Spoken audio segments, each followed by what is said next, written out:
மீண்டும் கேட்கும் கேள்விகளில் இதுவும் ஒன்று. தாலி ஒரு அடிமை சின்னமா? அப்படி தாலி ஒரு அடிமை சின்னம் என்று கூறுபவர்கள் தாலியை மற்ற பெண்களுக்கு மாற்றி அழகு பார்ப்பீர்களா? ஏன்? பதில் எங்கே? நான் கூறுகிறேன், தாலி பெண்ணுக்கு வேலிதான். ஒரு ஆண் ஒரு பெண்ணை தன் மனைவியாக்கி அமைக்கும் அடையாளமாக பெண்ணின் கழுத்தில் அணிவிக்கும் சின்னம் தான் தாலியை அன்றி அடிமை சின்னம் அல்ல.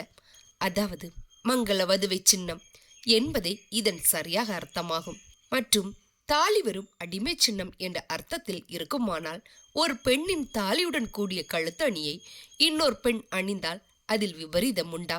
இல்லையா? அவ்வாறு அணிய முடியுமா?